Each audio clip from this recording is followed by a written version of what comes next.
Welcome back everyone. In today's session, I'm going to give you the line-by-line explanation of the short story Thank You Ma'am, written by Langston Hughes, another important video on request. Now let us turn to page number 66, Prism textbook. This section is very important. Learn this section for your long answer questions as well as your short answer questions. The plot summary in brief. Thank You Ma'am deals with the themes of shame, trust, dignity and second chances. Important. It revolves around an incident, an encounter, wherein a teenager named Roger attempts to steal a woman's purse. In what follows, the manner in which the woman, a certain Mrs. Llewellyn Jones, deals with the situation causes a shift in Roger's perspective that highlights the power of choice, another theme. While engaging with emotions of empathy, there is a difference between empathy and sympathy. I have given the difference here. It's there on the screen. Guilt, fear and kindness. There is a shift in Roger's perspective. Roger's character undergoes a transformation. Growth of Roger as a character is what is important in this short story. The reformation of Roger, to be specific, and the significance of the title. Prepare an answer. So, appropriateness of the title, justification of the title is an important long answer question. This title reflects the gratitude and respect that Roger expresses towards Mrs. Luella Bates Washington Jones at the end of the story. The title is a phrase that Roger says to Mrs. Jones as he is leaving her house. It is a simple title, a simple expression, but not just simple, it is also a powerful expression of his appreciation for her kindness and compassion.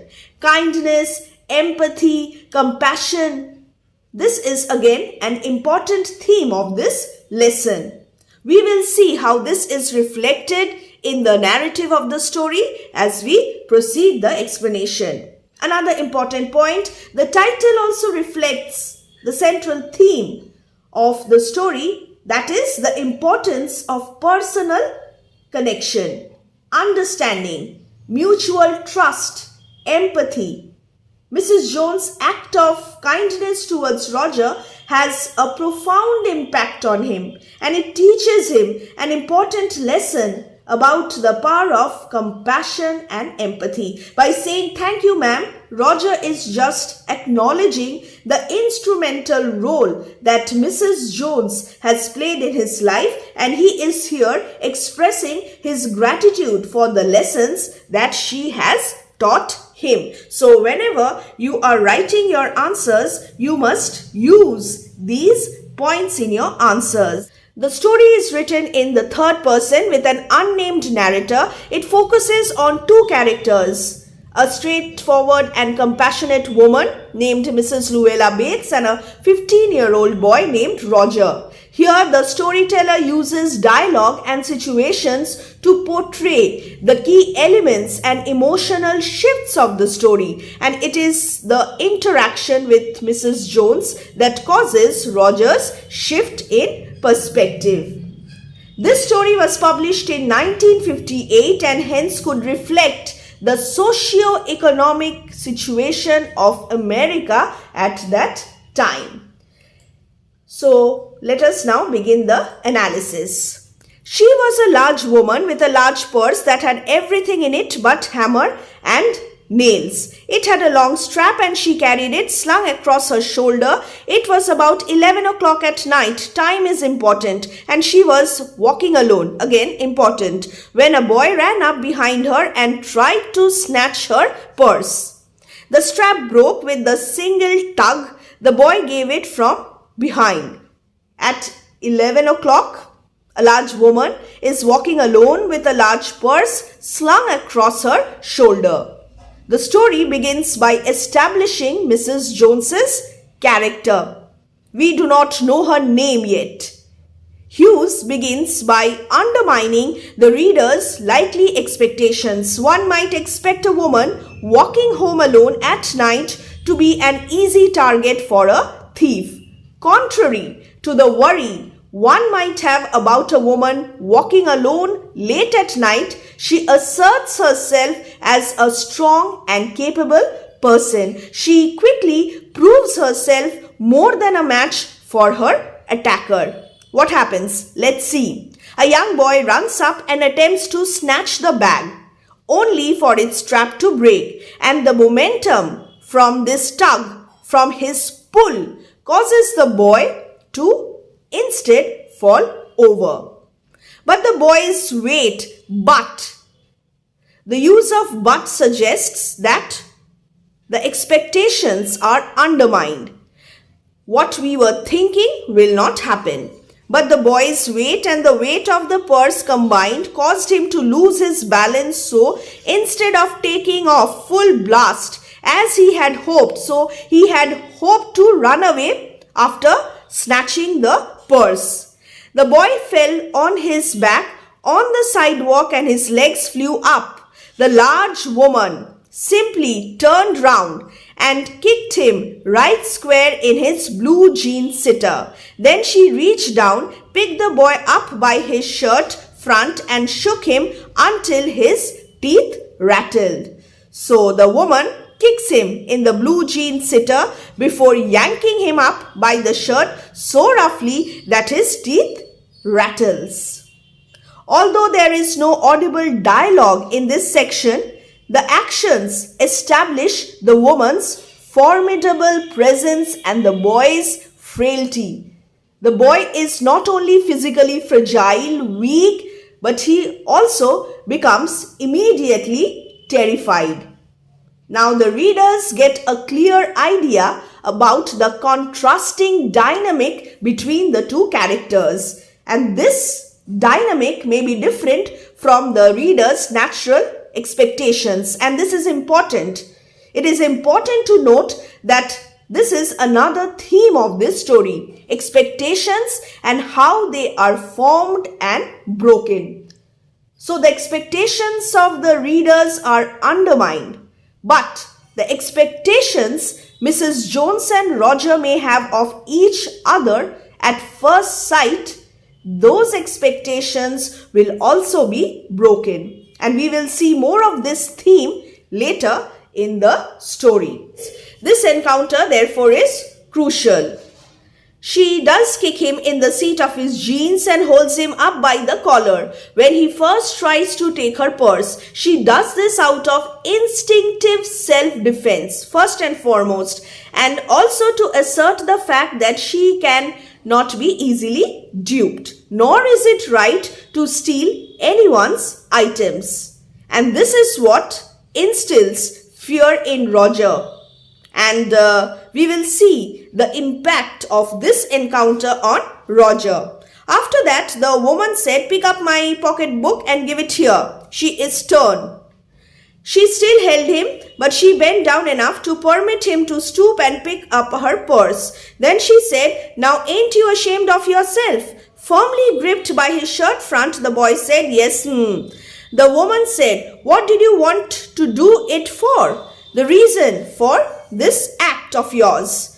The boy said, "I didn't aim to." She said, "You a lie." By that time, two or three people passed, stopped, turned to look, and some stood watching. Still gripping the boy's shirt front, the woman tells him to pick up her now broken purse and hand it back to her. She scolds the boy and asks why he had tried to rob her, to which he responds, "I didn't aim to." Quickly rejecting this as a lie, the woman asks whether the boy will run away if she lets go of him. Here, Roger refuses in this moment to take responsibility for his attempted theft, setting the scene for his character growth throughout the story. "If I turn you loose, will you run?" asks a woman. "Yes, said the boy. "Then I won't turn you loose," said the woman. She did not release him. I am very sorry, lady, I am sorry, whispered the boy. Still, he is not feeling sorry at all. Still, he is not taking responsibility for his action.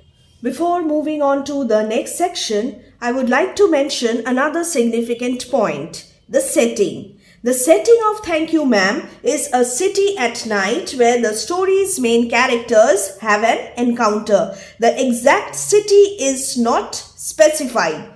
The story was first published in the 1950s and it is believed to take place in a northern urban area of the United States. The story's setting is important to the story because it creates a mood of tension and vulnerability. As we have already seen, the time is 11 o'clock, almost 11 o'clock at night, where Mrs. Jones is walking home alone at night. The late hour of the encounter adds to the sense of danger and potential violence. And the fact that Mrs. Jones is walking home alone on the streets at night creates a sense of vulnerability and isolation. Therefore, the physical setting of the story adds to the overall mood of the story. The street where she meets Roger is deserted. It is dark with only a few people passing by. So there is this feeling of tension and danger. But the expectations of the readers are undermined and we see that Mrs. Luella Jones takes control of the situation. She is a strong woman with a towering personality. The setting, therefore, is so important along with the characters involved in the encounter. And your face is dirty. I got a great mind to wash your face for you. Ain't you got nobody home to tell you to wash your face? No, said the boy. Then it will get washed this evening, said the large woman, starting up the street, dragging the frightened boy behind her. We have the theme of fear here. Roger is immediately terrified. He does not know what will happen to him. This woman subverts expectations by not condemning the boy outright, but rather astutely judges him to have no one looking out for him. By taking the boy to her place, the woman steps in and acts for his missing or absent family. When Mrs. Jones begins dragging Roger to her house, he is visibly frightened. The theme of fear makes itself clear. As Roger has no idea what will happen to him, Roger's physical description of him, however young, frail, with battered shoes, gives readers the impression that he is not well off. And it is because of this, the initial hostility one may have felt towards him because of his attempted crime dwindles into sympathy or curiosity. We can assume here that Roger's act of stealing stemmed from his need for money. Of course, this does not justify his act, his criminal act. But readers understand that the intention was not out of malice, but rather out of desire or desperation. And Mrs. Jones probably notices the same thing on looking at Roger, which is why she decides to take him to her house to wash up instead of turning him into the police. She kicks him. Yes, we have also discussed this. She kicks him. She scolds him, but out of self-defense and also to assert her superiority of her taking control of the situation. He looked as if he were 14 or 15. Description: frail and willow-wide, in tennis shoes and blue jeans. The woman said, "You ought to be my son." Important. "I would teach you right from wrong." Important. Important quotation. Learn this section properly. Least I can do right now is to wash your face. Are you hungry? So she will take him to her house, give him shelter for the night, and she will also feed him. Are you hungry? Another basic need here. "No," said the being dragged boy, "I just want you to turn me loose." "Was I bothering you when I turned that corner?" asked the woman. "No, ma'am, but you put yourself in contact with me," said the woman. "If you think that contact is not going to last a while, you got another thought coming. When I get through with you, sir, you are going to remember Mrs. Luella Bates Washington Jones." So, her surname, she has perhaps 3 surnames referring to her seemingly 3 marriages. Mrs. Luella Bates Washington Jones. The woman points out the boy's dirty face and confirms that he doesn't have anybody at home telling him to wash it. She declares that she will wash it herself and begins dragging the boy to her own house. The boy, who looks as if he were 14 or 15, is frail, willow-eyed. The woman declares that if he were her son, she would teach him right from wrong and asks him if he's hungry. The description of Roger's appearance emphasizes his youth and unimposing stature. He is after all not a hardened criminal but just a young boy. When Mrs. Jones reminds the boy that his decision of stealing the purse from her originally placed them in contact, she is insisting that he must take responsibility for his choices. But at the same time, she again reveals motherly compassion that suggests she knows he is more than one bad decision. The fact that Roger says he does not have anyone at home is again crucial. From this, it can be assumed that either he lives alone, does not have parents who look after him, or does not even have a stable shelter. In any case, he has probably never been scolded for something like not washing his face or being punished for the moral wrongness of stealing.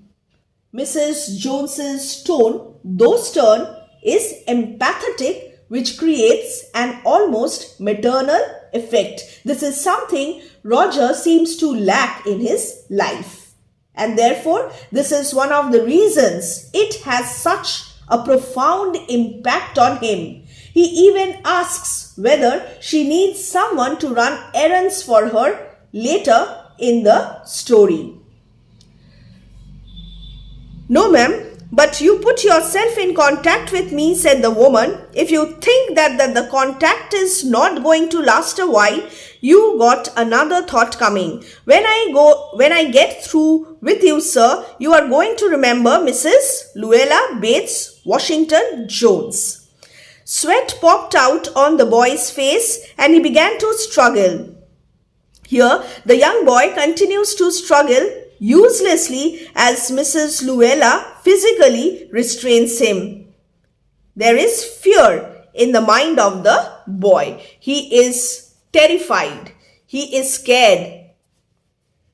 Mrs. Jones stopped, jerked him around in front of her, put a half Nelson about his neck and continued to drag him up the street. What is the meaning of half Nelson?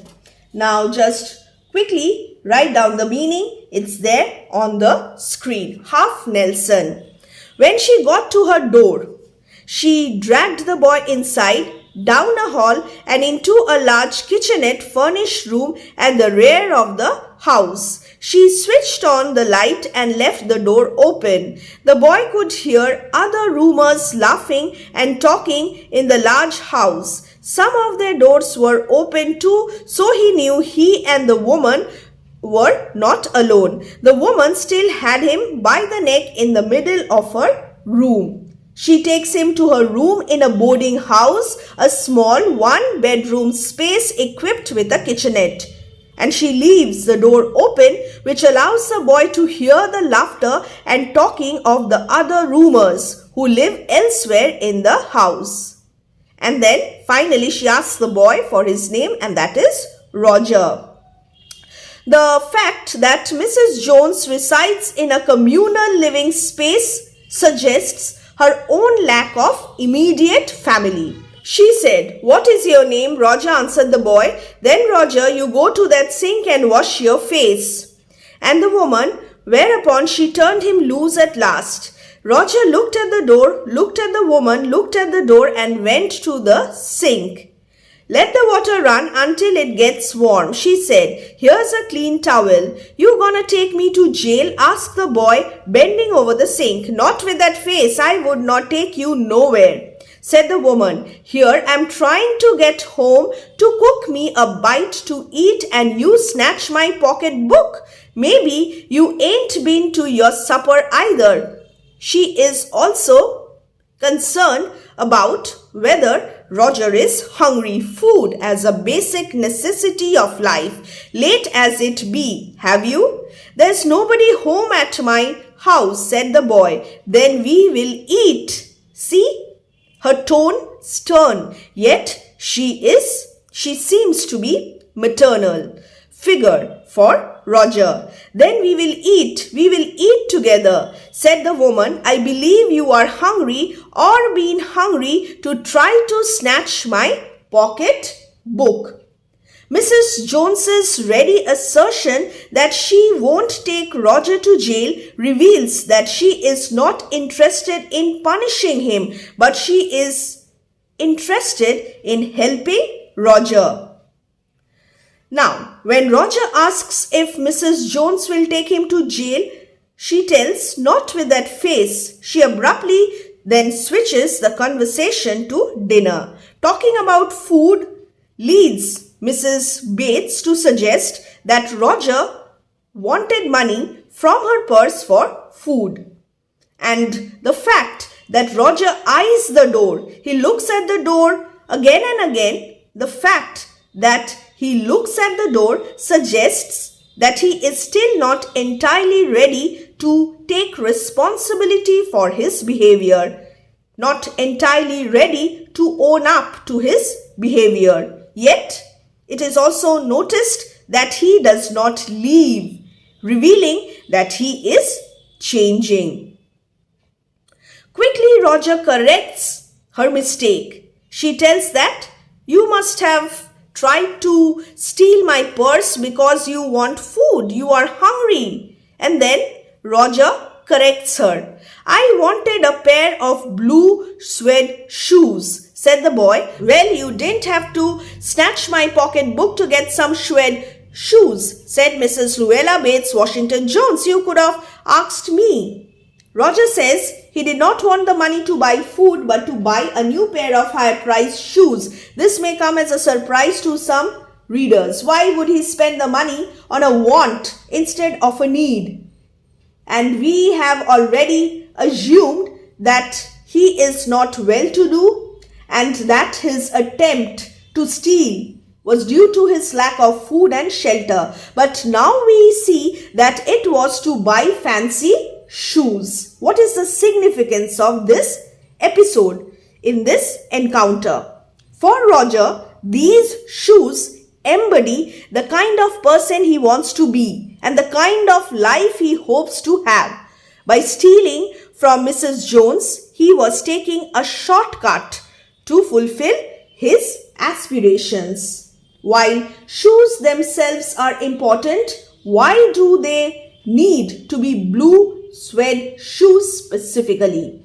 Mrs. Jones immediately understands and empathizes, for she too has been in a similar position when she was younger. These blue suede shoes are something that seem unattainable to Roger, unlike food which he may manage to find sometime or the other. So the idea of possessing such an item will elevate the feeling of belonging within Roger. It will make him feel he is more than his homelessness or his supposedly inferior social status. The shoes therefore symbolize luxury and a step forward in life.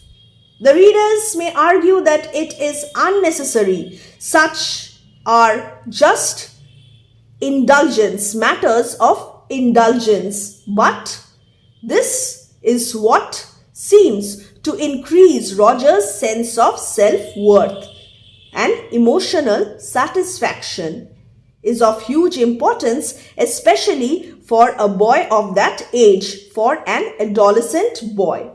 Here the issue is that he has resorted to stealing, and this is quickly rectified by Mrs. Jones in the story. She teaches him what is right and what is wrong.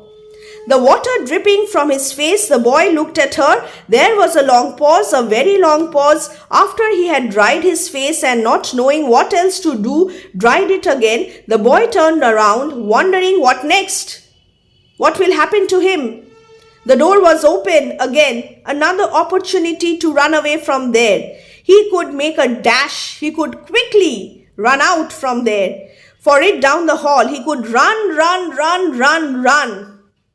The woman was sitting on the day bed. After a while, she said, I were young once and I wanted things I could not get. So there is a certain kind of openness between Mrs. Jones and Roger.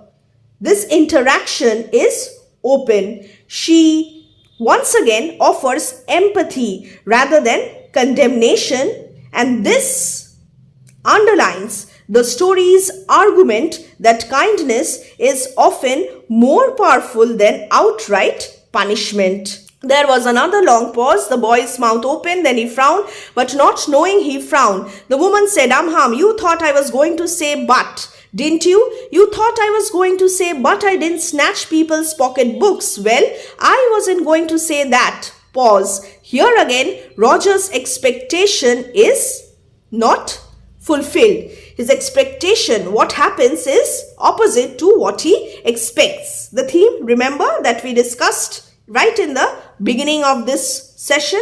Yes. Silence. I have done things too. This is a kind of confession. I have done things too which I would not tell you, son. So son, mother-son relationship. Neither tell God if he didn't already know. So you sit down while I fix us something to eat. You might run that comb through your hair. His hair is unkempt, so he must comb it so as to look presentable. When Mrs. Jones talks about her own past experiences, Roger waits for her to add that despite everything, she never went around stealing. Instead of accusing Roger, to Roger's surprise, there is no such dialogue. Instead, she hints that she may have done the same as Roger in the past, if not worse, and has learned from the situation. The difference is that she has learned from that experience, and Roger must also learn from this experience, this encounter, this interaction with her. There is this twist for Roger and a clear instance when Mrs. Jones has undermined his expectation of what he thought she would say.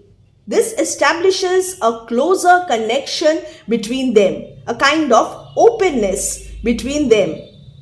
When Mrs. Jones leaves Roger with the wallet, Roger does not want to break her trust and therefore does not want to steal the wallet. This is the reason. Just see, this is the reason. Let us continue. In another corner of the room behind a screen was a glass plate and an ice box.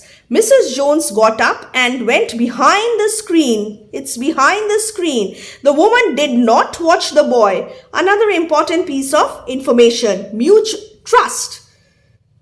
Mrs. Jones is trusting the boy to see if he was going to run now. Nor did she watch her purse, which she left behind her on the day bed. So this is trust. But the boy took care to sit on the far side of the room where he thought she could easily see him out of the corner of her eye if she wanted to. He did not trust the woman not to trust him. And he did not want to be mistrusted now. See, here there is a shift in Roger's perspective. He is changing. And this is an extremely important moment for Roger. Before he tried to steal Mrs. Jones's purse and then lied to her about it, he now actively refuses to involve in stealing her wallet. Mrs. Jones has treated him as more than a thief, and he clearly wants to be worthy of her kindness. So this again underlines the story's point, the focal point, that empathy can be more powerful than punishment, than mere punishment. Roger takes care to remain in a spot where she can see him with her vision. However, not wanting to be mistrusted. So mutual trust. Do you need somebody to go to the store? He wants to be useful to Mrs. Bates. Asks the boy, maybe to get some milk or something? Don't believe I do, said the woman, unless you just want sweet milk yourself. Now she is also willing to let him go out so that he can buy sweet milk for him. Mutual trust. I was going to make cocoa out of this canned milk I got here. That will be fine, said the boy. She heated some lima beans and ham for your MCQ. What did she prepare? What food did she prepare for Roger? She had in the ice box, made the cocoa and set the table. The woman did not ask the boy anything about where he lived or his folks or anything else that would embarrassing him. She is so understanding. Instead, as they ate, she told him about her job in a hotel beauty shop that stayed open late, what the work was like, and how all kinds of women came in and out, blondes, redheads and Spanish. Then she cut him a half of her 10-cent cake. So while she makes dinner, Roger asks if she needs him to run to the store. She checks if he wants sweet milk rather than can for cocoa. Hearing no, her pantry is ample for their purposes. She makes him dinner, leads him through a conversation about her own life without interfering too much into Roger's life. She shares the food she has, including giving him half of the 10-cent cake. Here, Roger not only refuses to rob Mrs. Jones, but in fact wants to prove himself helpful. And this is a major shift in behavior. He has changed. This reveals just how much Mrs. Jones's kindness has affected him. There's nothing particularly fancy about the food that Mrs. Jones presents to Roger, but the mere fact that she feeds him this late in the evening makes this scene feel like a family meal between a parent and a child. So we see the themes of trust, dignity and second chances. Very, very important. Mrs. Jones gives Roger a second chance by leaving him with her pocketbook. And this time he makes the right decision, thereby redeeming himself. So we also have the theme of redemption in this story. Morality and ethics, trust and respect, compassion and empathy, redemption, generosity and gratitude. All these are themes of this story. This choice was made by him. This choice of not to steal the wallet was made by him because he did not want her to not trust him anymore. This means he felt the weight of a trust and understood how important it is not to break trust, not to break someone's trust. It may have been the first time in his life someone has treated him so kindly, Someone has tried to help him understand right from wrong and even offer him a chance to correct his mistakes. And Roger does not want to break that trust. He finally finds his sense of dignity. Now, what happens after the dinner? Eat some more, son. So again and again, she addresses Roger as son. So there is this theme of family, community, and home in this story. She lacks an immediate family, and Roger also does not mention about his immediate family. So they are both alone and they both have come together and they are sharing this moment. And this moment, this interaction has a positive impact on the boy. Reformative impact on the boy. When they were finished eating, she got up and said, "Now here, take this $10 and buy yourself some blue suede shoes. And next time, do not make the mistake of latching onto my pocketbook nor nobody else's." Very important, a life lesson, because shoes come by devilish light that will burn your feet. So if you steal the shoes, it will surely burn your feet. You will be deviated from the path of righteousness. You will commit a crime, and which is going to be morally wrong. I got to get my rest now. So in a matter of fact manner, she now gets up to bid adieu, to bid farewell to the boy. "But I wish you would behave yourself, son, from here on in." So in a casual manner, she teaches him such an important life lesson.